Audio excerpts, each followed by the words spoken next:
A paz a todos, que Deus abençoe no nome do Senhor e Salvador Jesus. Eu estou passando, onde quero nessa noite compartilhar algo de Deus no teu coração. Primeira epístola de João, capítulo 4, versículo de número 6, assim está escrito: nós somos de Deus, aquele que conhece a Deus nos ouve. Olha o que está escrito na palavra de Deus, né? Nós somos de Deus e aquele que conhece a Deus nos ouve. Obviamente, alguém que conhece a outro tem sensibilidade de ouvir quando o outro fala. Alguém que conhece a outro, ouve aquele outro que fala pelo fato de conhecer. Mas como é possível alguém ouvir ou dar credibilidade a alguém que você não conhece, a alguém que você não sabe quem é, alguém que você nunca viu, alguém que você nunca ouviu, que nunca falou com você? Como é possível? Por isso que a Bíblia fala no 6, nós somos de Deus, aquele que conhece a Deus nos ouve. Aquele que não é da parte de Deus não nos ouve. Ou seja, alguém que não procede de Deus não pode ouvir quando Deus fala. E alguém que não ouve quando Deus fala, a vida desse alguém, por sua vez, não vai mudar. É aquela pessoa que muitas vezes ela até está dentro da igreja e Deus está falando o tempo todo e ela não ouve, a vida dela não muda, as coisas não acontecem. Por qual motivo, por qual realidade? Você deve se perguntar, por que a vida de alguns não muda? Simples, é o que está muito claro. Aquele que não é da parte de Deus, não nos ouve.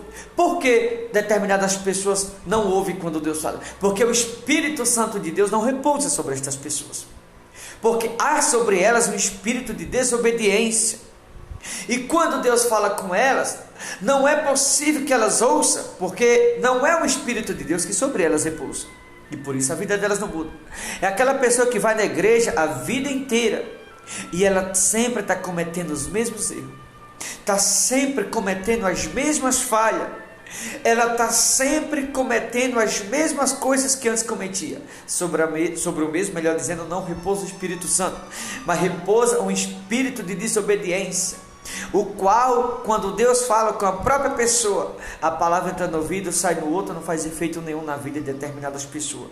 Porque quando há o Espírito de Deus sobre essa pessoa, Deus vai falar e a pessoa vai ouvir. Porque o Espírito de Deus repousa sobre ela, ou seja, vai haver uma testificação de Deus aqui em cima para com esse alguém aqui embaixo, porque o Espírito de Deus repousa sobre essa pessoa que está aqui embaixo na terra. Por essa razão, aqueles que têm o Espírito de Deus, você pode observar que a vida muda. Há uma diferença, quem tem o Espírito de Deus e quem não tem. Quando alguém tem o Espírito de Deus, as coisas acontecem. Quando não tem, a pessoa vai na igreja a vida inteira, a vida não muda. Por essa realidade, algumas pessoas estão na igreja e continua a mesma coisa de antes. E ele finalizou dizendo, né?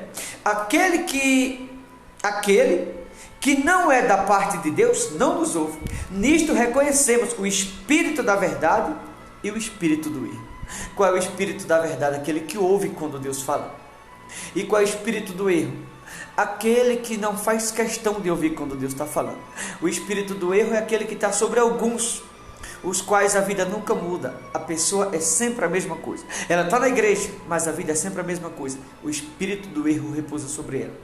Mas ao contrário daquele que tem o espírito de Deus, quando Deus fala, quem tem sobre si o espírito de Deus, esse a ouve e a vida é transformada. Eu finalizo te perguntando: quem repousa sobre a tua vida? O Espírito do Todo-Poderoso ou o Espírito do erro? Eu queria que você pensasse nisso. Eu quero orar por você. Pai querido e Deus amado, Senhor, esta madrugada que antecede, eu venho em oração orar por cada um que me ouve do outro lado. Pessoas que me ouvem com dores, pessoas que me ouvem sofrendo, meu Pai, sabe? Tem alguém do outro lado com a alma preocupada, aflita. Tem alguém do outro lado me ouvindo com a alma em fel de amargura, sabe, Senhor? Talvez tenha alguém agora no hospital, num presídio, numa cela fria, numa clínica de recuperação.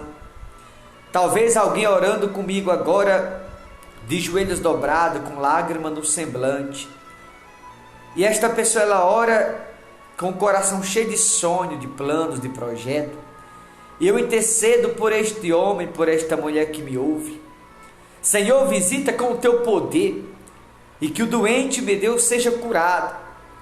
Meu Deus, que o Senhor possa tocá-lo em cada vida, em cada alma, em cada pessoa. E remova, Senhor, a enxaqueca, catarata, labirintite. Remova o cisto do ovário, remova o caroço, o nó do tumor. Meu Deus, envia o teu poder na vida de cada pessoa que ouve esta oração. E socorre a cada uma delas no nome do Senhor Jesus. Remova o espírito de doença, de enfermidade. Põe liberdade ao cativo, Senhor. Há pessoas que sofrem com o vício do álcool. Há pessoas que estão presas ao vício, meu Pai, não consegue se libertá-lo. Repreenda este espírito maligno de escravidão. E liberta, meu Deus, esta pessoa no nome do Senhor Jesus Cristo. Meu Deus, abre porta para os desempregados. Socorre teu povo. Alivia o fardo que tem pesado sobre os ombros de alguns, Senhor. Meu Deus, entra com a providência na vida de cada uma destas pessoas. Eu te peço isso e já te agradeço. No nome do Pai, do Filho e do Espírito Santo. Amém. Queridos irmãos, vou ficando por aqui. Deus abençoe.